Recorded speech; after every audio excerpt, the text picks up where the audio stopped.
Hello बच्चों, let's read the question. The question is calculate the ratio of electrostatic to gravitational interaction forces between two electrostatic to gravitational interaction forces between two electrons between two protons at what value of specific charge q upon m of a particle would these forces become equal. और अगर दोनों forces ये equal हो जाते हैं तो उस पर specific charge q upon m की वैल्यू कितनी होगी वो आपको बताना है in their absolute value in the case of interaction of identical particles. ठीक है, तो अब देखिए सबसे पहली चीज तो हमें ये पता होनी चाहिए कि कॉन्सेप्ट में कि हमारा जो इलेक्ट्रोस्टैटिक फोर्स होता है वो लगता है दो चार्जेस के बीच में और हमारा ग्रेविटेशनल फोर्स लगता है कोई भी दो पार्टिकल्स जिनका कुछ मास होता है। तो पहले तो हम अगर इलेक्ट्रॉन के बीच की बात कर रहे हैं और प्रोटॉन के बीच की बात कर रहे हैं, ठीक है, ये मेरे इलेक्ट्रॉन्स हैं और ये मेरे प्रोटॉन्स हैं। ठीक है, इसका चार्ज तो सेम ही रहेगा इलेक्ट्रॉन और प्रोटॉन का। ठीक है, मैग्नीट्यूड जो होता है चार्ज का सेम रहता है, मास हो जाएगा इसका एम ही हो जाएगा और इसका मास जो हो जाएगा वो एम पी हो जाएगा। ठीक है, और अगर इन दोनों के बीच की डिस्टेंस r मान लें और इन दोनों के बीच की डिस्टेंस भी r है तो हम जानते हैं कि जो ग्रेविटेशनल फोर्स होता है वो हम किस तरह से देते हैं g m1 m2 upon r square. Similarly जो आपका इलेक्ट्रोस्टैटिक फोर्स होता है that is given by k q1 q2 upon R square. ठीक है, ये फॉर्मूले होते हैं हमारे इलेक्ट्रोस्टैटिक फोर्स और ग्रेविटेशनल इंट्रैक्शन फोर्स के, जहां पर जी और के आपके क्या होते हैं, कांस्टेंट्स होते हैं। तो अगर मैं इलेक्ट्रॉन के लिए लिखूं तो एफ जी की जो वैल्यू हो जाएगी वो कितनी हो जाएगी हमारे पास, जी एम ई का स्क्वायर अपॉन आर का स्क्वायर। सिमिलरली इलेक्ट्रोस्टैटिक फोर्स कितना हो जाएगा, के, और ये हो जाएगा अगर चार्ज क्यू मान लें, ठीक है, इस ई को हम अगर क्यू मान लें क्योंकि बेसिक बाद में हमें वैल्यू जो निकाली क्यू अपॉन एम की निकालनी है, चार्ज को हम क्यू मान लेते हैं। ठीक है, तो ये कितना हो जाएगा K Q square upon R square. Similarly proton के लिए अगर निकालें फोर्स तो प्रोटोन के लिए भी एफ जी की वैल्यू जो आएगी वो तो सेम ही आएगी, जी, बस इसका मास चेंज हो जाएगा एमपी का square upon R square, distance same है, और हमारे पास जो इलेक्ट्रोस्टैटिक फोर्स हो जाएगा वो कितना हो जाएगा, चार्ज सेम है तो ये K Q square upon R square रहेगा। अब हमें निकालना है रेशियो, तो पहले हम इलेक्ट्रॉन के लिए रेशियो निकालें। तो जो रेशियो आएगा एफ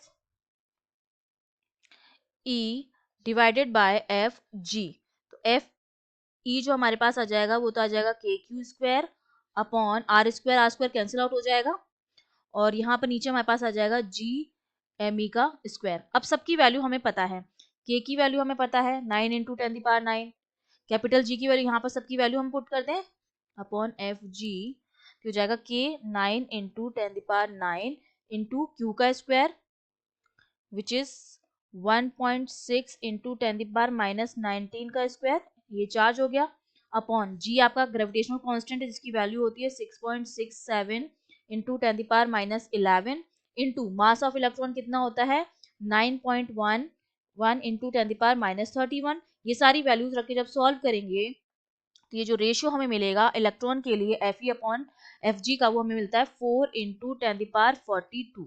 ये तो आ गया इलेक्ट्रॉन के लिए। अब हम प्रोटॉन के लिए भी सिमिलरली निकालेंगे, तो प्रोटॉन के लिए जो रेशियो आएगा F E upon F G का आएगा तो सेम ही, बस चेंज कितना हो जाएगा, यहाँ पर ये आएगा K Q square upon G M P square, mass में चेंज हो जाएगा केवल। तो सेम वैल्यूज यहाँ हमें पुट करनी है, के की value 9 into 10⁻9 into charge same रहेगा 1.6 इंटू 10⁻19 और उसका स्क्वायर हो जाएगा डिवाइड बाय, उसका स्क्वायर हो जाएगा, जी की वैल्यू 6.67 इंटू 10⁻11, और प्रोटॉन का जो मास होता है दैट इज 1.672 इंटू 10⁻27। ये सारी वैल्यूज रख के जब हम यहाँ पर निकालेंगे रेशियो तो हमारे पास आएगा 1 इंटू 10⁻36। ये आ गया हमें प्रोटॉन के लिए। ये हो गया फर्स्ट पार्ट हमारा। सेकेंड पार्ट में हमें क्या करना है, हमें निकालनी है क्यू अपॉन एम की वैल्यू अगर दोनों फोर्सेस क्या हो, इक्वल हो। दोनों फोर्सेस इक्वल होंगे दैट सिंपली मीन्स कि मेरा K Q square upon R square जो है that is equal to G M square upon R square. तो यहाँ से आर स्क्वायर कैंसिल आउट हो जाएगा, तो basically K Q square upon G M square जो है उसकी वैल्यू 1 के बराबर आ गई है। तो यहाँ पर मैं अगर वैल्यू पुट कर दूं, यहाँ पर क्यू अपॉन एम रखूं और वैल्यू बाकी वहां लेके जाऊं, उस तरफ लेके जाऊं, तो ये हमारे पास कितना बचेगा, यहाँ पर बचेगा जी अपॉन के और उसका रूट हो जाएगा क्योंकि ये स्क्वायर है, यहाँ पे Q square upon M square की वैल्यू है ये जी अपॉन के। अगर यहाँ पर हटाएंगे तो इसका क्या बन जाएगा, रूट लग जाएगा, पावर हाफ हो जाएगी।